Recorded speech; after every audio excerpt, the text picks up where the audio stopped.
Hey guys, it's here bringing you another video. Welcome back to Patch Note Breakdown. A few days late. I was away on a trip celebrating Christmas with my Welsh family. Obviously around Christmas time itself, we'll not be traveling because there'll be a little baby, and you do not want to be doing a 4 or 5 hour car journey with obviously a brand new baby. So we did it early. It was wonderful. I feel really good right now. My throat is still a bit dodgy, but like I feel honestly, you know, when sometimes you can just tell grandparents especially they're very proud and they were just so happy. Yeah, like I'll cherish some of those memories that I made on this trip forever.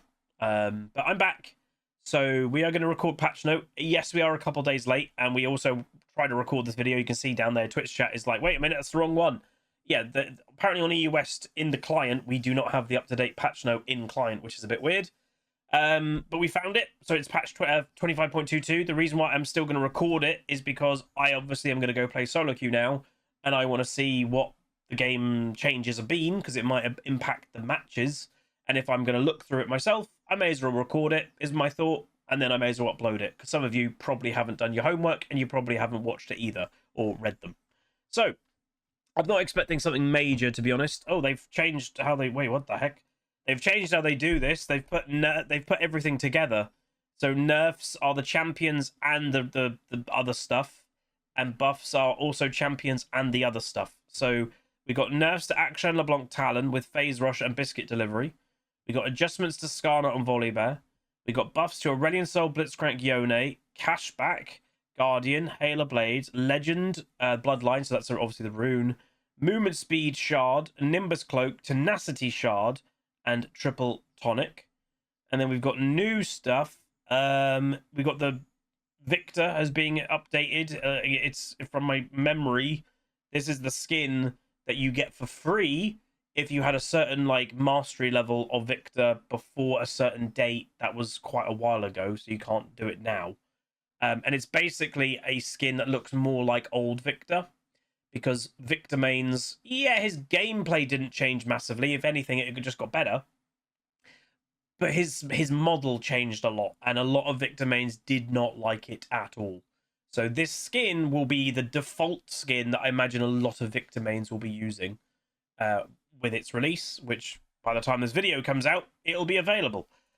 We also have got a Darius skin. We've got a Wukong skin and a bit random, but a Panda Lux skin, which is a bit odd, but okay. Panda Pal Lux. What the heck? Is this something to do with, like, proceeds of charity? Oh, it is. So, it's basically celebrating worlds in China. They're doing a panda skin. And then from November 5th to December 3rd, Riot will donate 100% of the Panda Pal Lux proceeds, plus 2 times match. I don't know. Oh, they're going to double it to the Riot Games Social Impact Fund, a donor advised fund account sponsored by Impact Assets. Obviously, the Riot Games Social Impact Fund, just to make it clear, it's good that they have it, but from my knowledge, it's things of like, you know, like when LA and California had a really bad earthquake, I remember Riot said, oh, we're using that social impact fund to help and stuff, etc. Which is good. It's not a negative at all. But part of my brain, and I don't know if anybody else would feel like this, you're doing a Panda Pal skin celebrating worlds in China. Why not do this skin, it go to like a panda sanctuary in China or something? Because like, that makes a bit more sense to me, but it's still good, you know. But still. Machine Herald Viktor. So calling all Viktor mains, Machine Herald Viktor will be coming out this patch after some adjustments to bring him more in line with what many of you requested, and will be giving all of you Viktor lovers for free if you had Mastery 5 or above as of the 4th of August 2025. So it's worth knowing that date, the 4th of August, was before they announced officially they were doing this. I think that, if from memory, I think they announced they were doing this around August 10th. And they were like, hey, last week was the cutoff point. So it basically stopped people going, oh, we could get a free skin. I'm going to grind Viktor now. It was already, like, the cutoff point was before that. So it was basically to people who liked playing Viktor, and they just played him. So, yeah, you get that. I'm pretty sure I have it on the Huzzy account. because obviously I've played a lot of Viktor throughout the years, and obviously Mastery 5 nowadays is very minimal. But yeah, you can buy him. Obviously, you know, this isn't an exclusive skin to people who had that. You can still buy it in the store.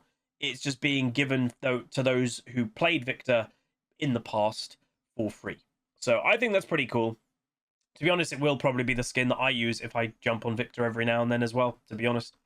But let's get into it. So, Mr. Akshan. Akshan, pretty damn strong champion. One of, like, I would say the solo queue... I don't know what the right word is, but like one of the solo queue pillars of champions. So you've got like Akshan, Katarina, Hecarim. Like there's a bunch that, you know, it's quite a lot of the pillars of, you know, in this temple, if you were, of solo queue. But Akshan is definitely one of them. He is a proper solo queue champion.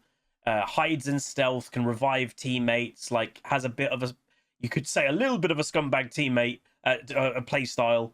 And that kind of goes with solo queue very well. So, yeah. So they're nerfing his base health, so making him a little bit squishier. And then his Q, which obviously is the bread and butter, his boomerang, they're nerfing it by a second in the early game. So 1 second early game. Eventually, you know, at rank 5, it goes to 5 seconds, and it goes to 5 seconds anyway. So it's an early game nerf, but I don't think that's too bad. He is a bit of an annoying champion, so I'm okay with that. Aurelion Soul. So again, a hyperscaling mage. Hyperscaling mages haven't been in the best place, you know. So he can still be a menace in the late game, and that's kind of the whole shebang about him. We don't think his early game needs to be quite as painful as it is currently, so we're giving him better early trades. Okay. So his movement speed is going up. So yeah, he can move a little bit quicker, dodge things. You know, his hitbox, reminding everyone, is very large. He has a big hitbox, so a blitzcrank hook, etc., is more likely going to hit him than other champions. So movement speed does help you dodge things, so that's good. And then his Q, the breath of light, the burst damage, which obviously is the instantaneous, is just going up a little bit. So honestly, it'll help a little bit with trades, but if anything, this will just help with wave clear as well. Just getting through the waves a little bit quicker is sometimes a problem that he has. So I don't think that, again, is a bad thing at all. That's pretty good.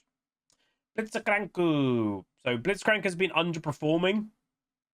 The problem that you've got with Blitzcrank, dare I say, a lot of the thing about Blitzcrank is actually not to do with the champion balance. It's to do with the players playing it. Because it doesn't really matter how strong Blitzcrank is. It fundamentally, if you hit hook, you are useful. If you miss hook, you're not useful. That's Blitzcrank. It doesn't matter about his WE and ultimate most of the time. It's, do you land a hook? So obviously, the higher rating you go, a lot of, hello craft sign, a lot of Blitzcranks actually don't go for the random long range hooks. They run up to people, use the E, and then they'll throw a hook off. Hello jeepers. But yeah, that's mostly what they do. But the occasional long range hook is good. So it's a big buff, by the way. So the cooldown of the E, which obviously is the uppercut that you have to be next to somebody to punch them in the air, was a 9-second cooldown. It's now starting at 7. So it's a 2-second buff in the early game. Once again, like the Akshan, eventually at rank 5, it's a 5-second cooldown. It was, and it still is a 5-second cooldown. So again, it is a early game buff for lane phase, early roams, etc. So I don't think it's going to do that much, if I'm completely honest, because again, fundamentally, it doesn't really matter. It's more about the player playing it rather than this, but still. LeBlanc. So LeBlanc's last set of changes made her more viable in the highest levels of play, but also have led to her being a bit overwhelming for the rest of us at home. So they're just nerfing her a little bit. So again, another, you could say, one of the solo queue champions. You know, not many of the solo queue pillar champions are mage-like. She's mage-like, but she's a mage assassin. So yeah. So her health growth is going down, making her a little bit less squishy, as well as her armor growth is going down too. So as AD assassins, AD carries will be able to kill her a little bit quickly, or more quickly. So I don't think that's a bad thing either. Skarner. Oh boy. So the thing with this change, by the way, they are changing, I think, every ability nearly apart from W and passive. You have to remember when they released Skarner update and then Here Are the Bouts, he basically went through peaks and troughs of being the most overpowered champion in the league and then being ridiculously bad. They couldn't get this newer kit balanced at all. And they kind of have left it alone for a while. And Riot do this, by the way. If they can't work out what to do, they just nerf it, leave it in a nerfed state, and then go kind of, we'll brush it under the rug and we'll worry about that down the line. Well, we're now down the line, and they're now going, oh, we need to do something with Skarner. So I will say there is a chance that if these buffs go a little bit too much, he might take over the game again, because he has that combination of very tanky mobility running through walls, and his damage actually is incredibly high when they let this champion do damage. And are they going to let this champion do damage when you see the first thing that they're doing is increasing his AD growth by 25%? His damage is going to be higher.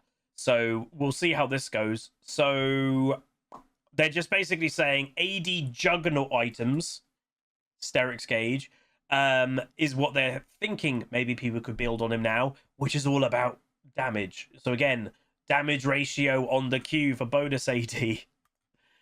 Oh yeah, okay. Well, we'll see what this happens. But anyway, so the Q obviously is the picking up a rock thing or every 3 auto attacks. So extra damage on bonus AD. The cooldown timer used to be starts on the first cast, and now starts on the last offensive action. And that has been reflected in this cooldown change here too. So where before you press Q, it would start going on the first, like straight away, and that's why it was a longer cooldown, because by the time you threw the rock or you finished the last auto attack or whatever, then it was already timing down. Well, now it only starts the cooldown when you've thrown the rock, for example. So it's probably about even, if I had to say so. I don't really know why you'd even have to do it. Hello, Zelge. How are you doing? The E, again, they've added a 120 bonus AD ratio. So that means that this ability didn't have a bonus damage ratio. So they're just adding one. So that'll be a lot more damage. And then the R Impale, they are nerfing it to a slightly slower cast time to make it more likely someone could flash out, or etc., or something like that. But in essence, he's still going to be very tanky. He's still going to have high mobility. But if anything, they're just making him have higher damage. I don't know if this is a good idea, because again, we have had, even before he's had all AD ratio buffs and AD percentages, etc., when he was like proper tanky, he'd still do giga damage. Something like a Scion or a Mundo, their damage is very high with being incredibly tanky. That was Skarner, but then you added on that he can yeet through a wall and just go surprise. I'm not sure how this is going to go. He could just become permabanned as he has been in the past, but we'll see. Talon. Has been quite a popular jungle recently. They are nerfing. They're not doing anything, because I don't think Talon in mid is that scary at all. So they are just nerfing his jungle a little bit. So they're just hitting where a lot of junglers do feel the pain the most. Clear time. So his passive, which obviously used to be kind of like the bleed, etc., 110%. It's now 100%. So it just does the amount of damage that it's supposed to do, pretty much with no buff to jungle monsters. So there we go. It's just a thing to slow him down a little bit in jungle clear, which you have to remember, Talon is one of the champions that can just jump from wall to wall to wall and have incredible jungle clear in the jungle, because it's not just he can clear camps really quickly, it's because of his mobility in between camps is one of the best. So I think that's fine. Oh god, Volibear. This champion, man. they have not got this champion right for such a long time.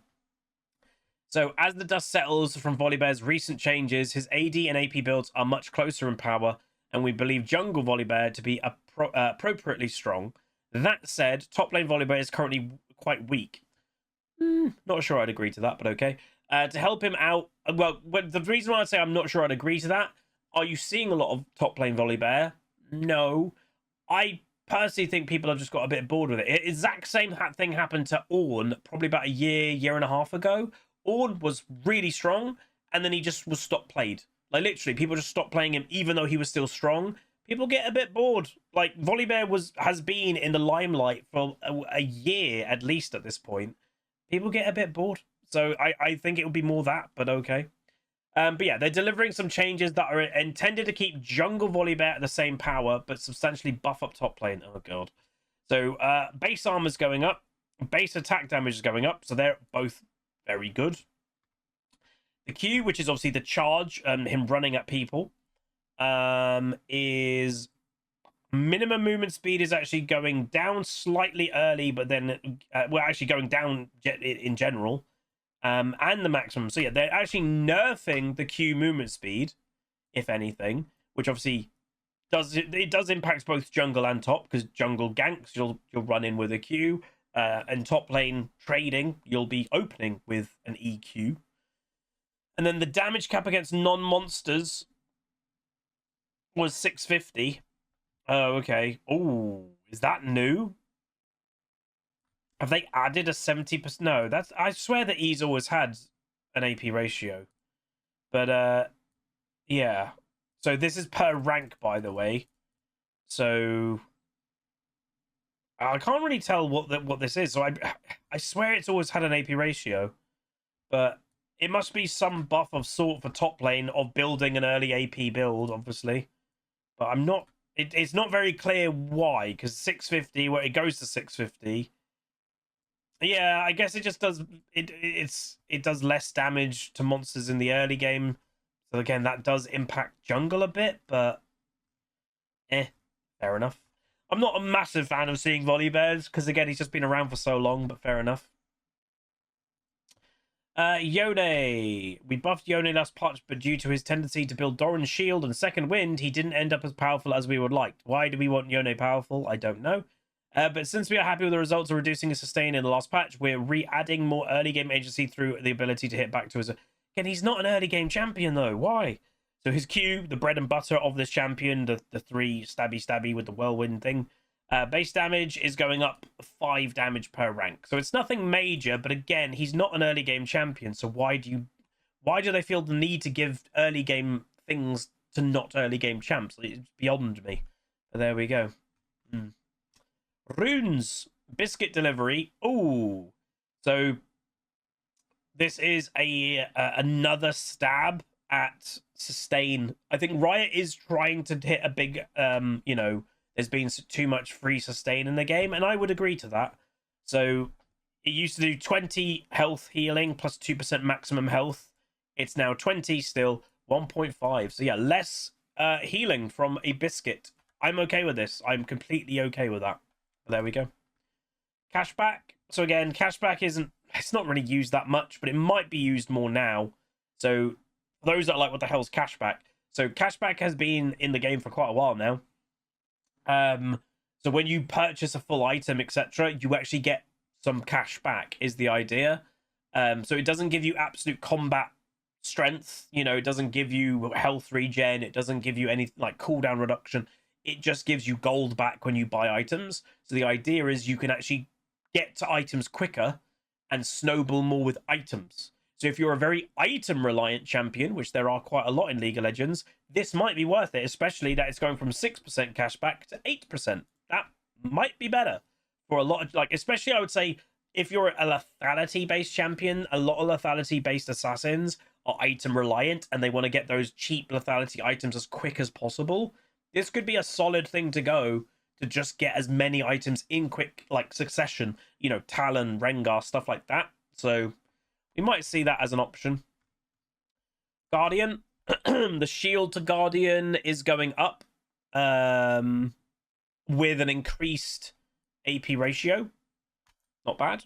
So again, I don't think many Guardian takers actually build that much AP. The only one off the top of my head, maybe Rakan, could buy like a Shirelia's, and that has a bit of ability power on it. But Brom, who obviously is another Guardian user, doesn't really build AP. Yeah, Renata maybe. Some Renatas do take Guardian, but Rakan to me is the number one who this probably is good for. But that's fine. So yeah, very nice. Bard. Yes, I mean some bards take it. Obviously, a lot of bards take that unsealed spellbook because they just want to roam around and have combat summoners. Some bards take electrocute. There are some bards that obviously take Guardian, and maybe with this being a bit better, maybe the success rate of Guardian Bard will go up. So yeah, not too bad. Halo Blades. Bonus attack speed melee champions, 140, 160. Ooh, damn. There's 2 champions that spring to mind that this is a big update to. One is Master Yi, and that's never a good thing. The other one is Cho'Gath. Cho'Gath with Hail of Blades, when you proc his E with it, it is big damage. 20% more attack speed for Hail of Blades. That's quite scary. This is, by the way, just a melee change. The ranged champions is staying at 80%. Oh yeah, Tryndamere and Pike. Dude, I don't know if this needed an update. All these champions who take Hail of Blades, it's been really good with them for a while, and they're buffing it. I don't know if that's a good idea, but okay. Again, we're obviously going to be playing solo queue very shortly after this. I'll probably play a Cho'Gath game today, and I might go Hail of Blades, because I want to probably see how that feels. But yeah, damn. So, Legend Bloodline. So, Bloodline's currently, current tuning has left it as a pretty underwhelming state. Given that lifesteal is so highly sought after, its pick rate has remained quite steady, though, regardless. We're looking to sort of return some power. So it's been a bit, I will say it's a bit weird, though, that Riot's had a big kind of, let's say, mission of let's hurt lifesteal, free sustain in lane phase. We don't want that. We're nerfing this, we're nerfing that. We're getting a buff to a lifesteal rune that helps lane phase. You know, the Doran's items have now got less sustain on them in general. You know, the biscuits heal less, but lifesteal bloodline is going up. Bit weird. But yeah, lifesteal per stack is going up slightly. So where at the maximum stacks of bloodline, you'd be getting 5.25 lifesteal overall. You're now going to get 6%. So it's nothing major, but it does help your lane phase. Just a little bit of lifesteal, a little bit extra lifesteal. It can kind of get you to a point that you don't have to base yet. And that's the whole thing with free sustain.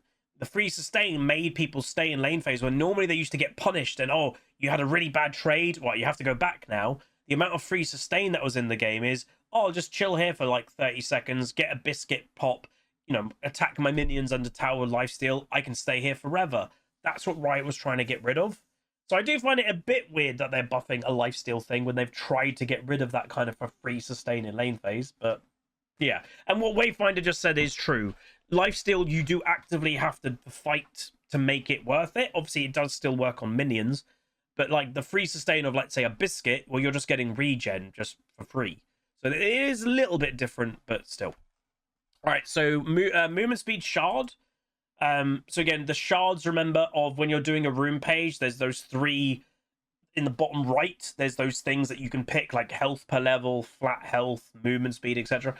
Adaptive damage. This is that. So the shard for movement speed, which I believe there's only one of them in one of the rows, is just getting a slight buff. So 2%, it's now going to 2.5.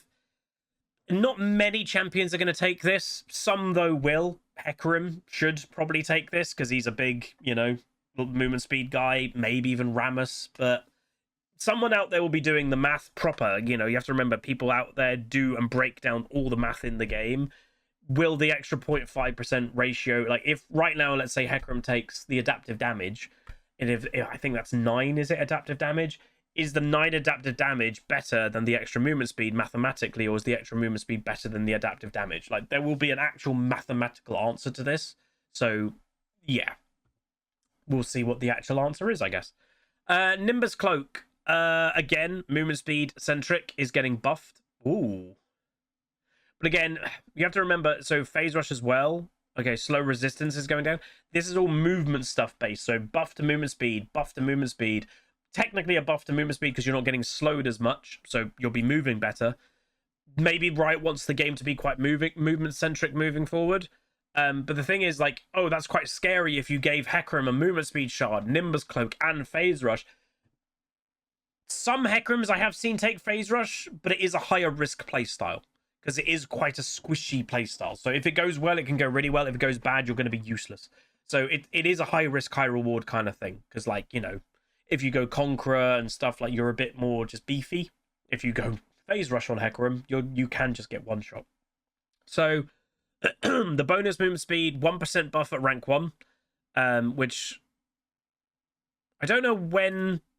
Again, one thing I will say as a complaint to these patch notes, it's changing at 3 times. When is it changing? Like, what levels does this change? It doesn't tell us. Like, it can't be, you know, level 6, level 11, level 16, because then from level 1 to 6, Nimbus Cloak can proc. So it should tell us when these actual changes are happening, and it doesn't. 1713, do you think? I guess it could be, but again, we don't 100% know, do we? Unless Reyes just knows off the top of his head. But yeah, 1% buff at the beginning. Then in mid-game, it's a 3% buff. And then in late game, it's a 5% buff. So bonus movement speed from Nimbus is pretty good. So yeah, we'll see some champions that will be very, very, very good for. And then Phase Rush. So they are just changing it that when you proc Phase Rush, you get obviously your movement speed, etc. And you have always gotten slow resistance. Oh, this is actually a nerf, by the way. But if I had to guess why they're nerfing this, is because the amount of people that take Phase Rush will also take Nimbus Cloak. So considering Nimbus Cloak has been buffed, they're just toning down Phase Rush. And this is only a tone down of Phase Rush if the enemy team has got slows. If they don't have slows, this doesn't matter.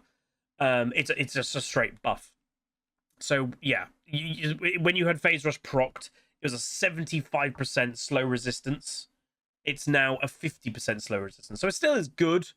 It still is good, but not as good if the enemy team has slows. But again, I'm kind of okay with that. You know, it is sometimes annoying. You know, we all have been there, and I've even played it when I'm playing Gragas in top lane, or you're playing against a Gragas in top lane, and they proc Phase Rush, you slow them, and then they're still running away. You're like, huh. So it'll make it not as good to do that, which I am fine with. Tenacity Shard, more tenacity, so they're making the shards better. That's pretty good. So this is where you'll look at the enemy comp and go, oh, they've got a lot of CC on their team. I'm going to put the tenacity and slow resistance shard on. This is an optional one that you'll look at what the enemy team has. So I think that's fine. Triple Tonic. So again, people really don't take this very much because the biscuit delivery is just more common. It's in the same row. So the elixir. So the Triple Tonic is when you get those 3 different tonics at certain times of the game. That, you know, one gives you adaptive damage. I think the end one gives you a free skill point, so you get an extra skill point early. So yeah, so the elixir of Avarice bonus gold went from 40 to 60, so you get just a bit more gold.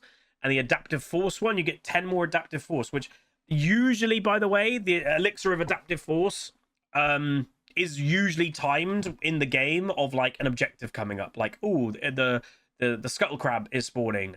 Proc it, you know, keep it in your inventory if you got it a bit early. Proc it when there's about to be a big fight in the early game. It's pretty good for that. 30 extra bonus, like AD or AP, depending on what you're playing. It's pretty good. And that, I think, is going to be it. You got ARAM Mayhem, arena changes. Let me know, is anyone playing arena still? It kind of seems to have died down a bit. And then, yeah, the new skins. But there we go. So nothing absolutely major. I think the biggest thing that will actually impact, let's say, me in top lane will probably be Volibear, to be honest. Volibear is still played, and Volibear getting, let's be honest, like changed / buffed for top lane a bit more. I think we could see more Volibear. Yeah, maybe even Skarner top lane with an AD Juggernaut build. But overall, not too bad. I'm not expecting them to go big patches, to be honest, at the moment. A lot of the people, it does seem, it's worth knowing, a lot of rioters have been sent over to watch the World Final in China. You know, I am on several Discord servers with rioters here and there, and it does seem a lot of them are going over to watch the World Final. So I don't imagine a lot of them are back in LA doing patch note stuff. So it's probably why it's a smaller one a little bit, or a less big change one. But anyway, hopefully you guys enjoyed. If you did, do throw a like on it, throw a comment, throw a subscribe, and I'll see you guys next time. Peace. Welcome to the Rift, where the legends play. It's us and games bringing skill every day. From tips to tricks and play so fine. You'll learn the game and have a good time. Thanks for watching, you're the real MVP. Hit that like and sub, join the family tree. Like, comment, and subscribe. Keep the Hussy dream alive. Tune in on Twitch, it's the place to be. Hussy Games Live, come hang with me. So hit that bell, don't miss a thing. Thanks for the love you're making me.